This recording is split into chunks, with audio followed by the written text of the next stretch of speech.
Oke, selamat pagi, siang, sore ataupun malam. Kembali bertemu dengan saya Ike Sudarmo dalam pembelajaran transformasi fungsi. Dalam hal ini seri yang keempat ini adalah tentang dilatasi fungsi.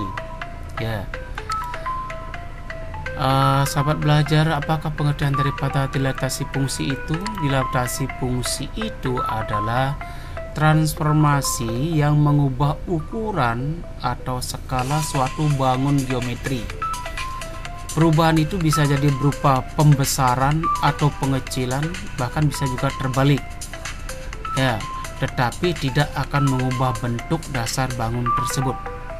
Nah, mari kita coba ingat-ingat apa yang sudah dijelaskan sebelumnya dalam jenjang yang lain.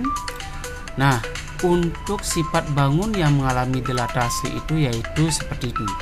Ini ABC ini adalah awal misalnya ya, bangun awal segitiga siku-siku. Nah, kemudian jika bangun ini diperbesar, dalam arti dia adalah K-nya lebih daripada 1, misalnya saya 2, maka dia akan mengalami perbesaran atau membesar terletak searah terhadap pusatnya. Ya, nah maka dia akan membesar seperti ini. Tetapi apabila dia sama dengan 1, maka bangun itu akan tetap seperti ini. Ya. Berikutnya, kalau dia misalnya di antara 0 dan 1, maka bangun itu akan mengecil. Nah, antara 0 dan 1, maka bangun itu akan mengecil seperti ini dia. Terus, apabila dia di antara 0 dan min 1, ya, pecahan artinya, maka bangunnya akan mengecil tapi terbalik. Nah, demikian juga apabila dia di bawah min 1, apakah min 2, min 3, maka dia akan membesar tapi terbalik. Ya. Nah, seperti itu. Nah, coba mari kita lihat selanjutnya bagaimanakah perumusan daripada dilatasi fungsi itu. Dilatasi fungsi sama seperti rotasi kemarin kita belajarnya adalah ada dua, yang berupa pusat 0,0 dan yang berpusat pada A, B. Pertama kita berpusat pada 0,0 dengan skala atau faktor skalanya adalah M. Nah, kalau seandainya dia adalah X, Y dilatasi dengan pusat 0,0 sebesar skala M, maka bayangannya X aksen Y aksen ini akan menjadi, tinggal mengalihkan dengan matrik ini, akan didapatlah dia adalah bahwa bayangan X aksen itu sama dengan MX. Ya, dikalikan saja MX. Bayangan Y aksen itu sama dengan MY. Seperti ini ya, tinggal mengalihkan M kali X aksennya lah M kali X, Y aksennya adalah M kali Y. Terus bagaimanakah kalau dia pusatnya A, B? Ya, pusatnya adalah A, B, sama dengan kemarin. Maka hampir sama, bagian X-nya, ya, bagian X-nya itu dikurangi A, bagian pertama tambah A. Bagian Y-nya dikurangi B, kemudian bagian kedua tambah B. Sehingga seperti ini, kalau dicari hasilnya akan seperti inilah dia.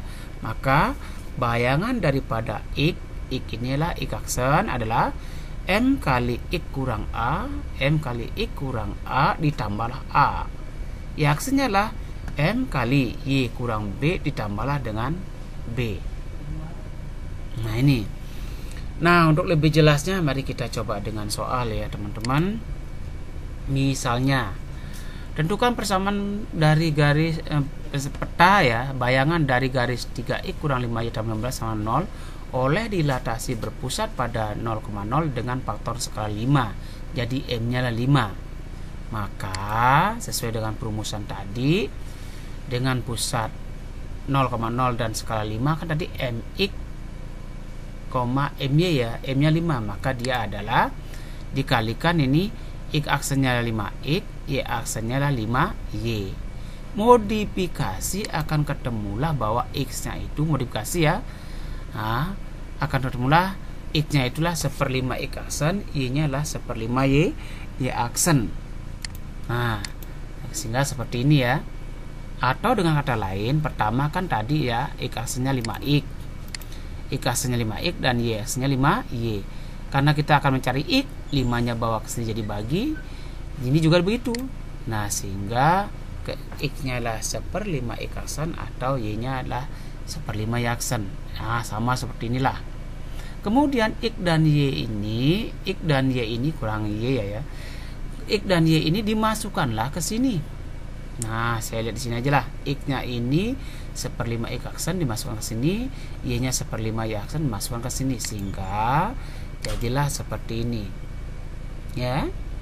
Nah, karena ini dikalikan 3/5 X aksen, ini adalah 5/5 Y aksen tambah 15, biar lebih gampang samakanlah penyebutnya. Dengan penyebutnya 5, maka ini jadikan penyebutnya 5, maka di atas kali 5 adalah 75, 0 kali 5 juga 0, sehingga seperti inilah dia. 5-nya kemudian dihilangkan, ketemulah 3X kurang 5Y tambah 75 sama dengan 0. Sekali lagi, dari mana dapat 75? Samakan penyebut, ini kali 5, 75, ini kali 5, 0. Setelah penyebut sama dihilangkan, ketemulah seperti ini. Inilah bayangan dari ya fungsi yang didilatasi dengan skala 5. Oke, mudah-mudahan jelas. Nah, coba kita lihat contoh yang lain. Misalnya ini, lingkaran X tambah Y kuadrat kurang 6X tambah 2Y tambah 1 sama dengan 0 didilatasi dengan pusat O skala 4. Berarti X aksennya adalah 4X, Y aksennya adalah 4Y.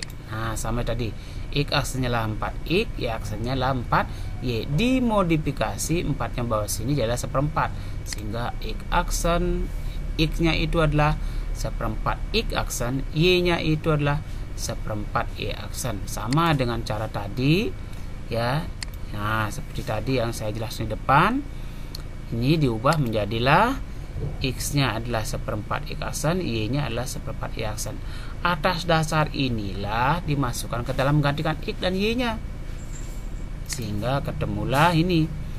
X-nya diganti dengan 1/4 X aksen, Y-nya diganti dengan 1/4 Y aksen. Demikian juga di sini. Nah, dikuadratkan ini menjadi 16 ya. Nah, dikuadratkan akan menjadi dia adalah ini, kuadratkan X kuadrat 4 kuadrat 16. Nah, sehingga seperti ini dia. Yang ini tetap nih. Nah, sama dengan cara tadi, karena ini ada 16, jadikanlah semuanya penyebutnya 16. Ini baru 2 kali 8, sehingga di atas 24. Ini baru 2 kali 8, 8Y. Ini baru 1, kalilah dengan 16, biar sama dengan 16. Ketemulah seperti ini ya. Nah, X kuadrat tambah Y kuadrat kurang 24X tambah 8Y tambah 16 sama 0. Sekali lagi, lupa dari mana dapat 24. Ini agar menjadi 16 kali 8, di atas kali 8, 24 lah dia. Ini agar menjadi 16 kali 8, di atas kali 8. Ini per 1 kalilah di bawah kali 16, di atas kali 16. Setelah per 16, maka 16-nya hilangkan, ketemulah jawaban ini. Nah, seperti itu. Ya, tanyakan kalau belum paham, jangan takut ya. Sekali lagi, tidak bisa mengerti dengan cara sekali menonton, apalagi mencoba soalnya sekali. Dicoba terus, pasti bisa. Ya, terima kasih atas perhatiannya. Sampai jumpa lagi dalam transformasi berikutnya. Ingat, berbuat dan bertanya adalah bagian yang sangat penting dalam belajar. Maka lakukan itu, niscaya pasti berhasil. Jumpa lagi dalam seri berikutnya adalah transformasi komposisi atau gabungan dari transformasi. Terima kasih.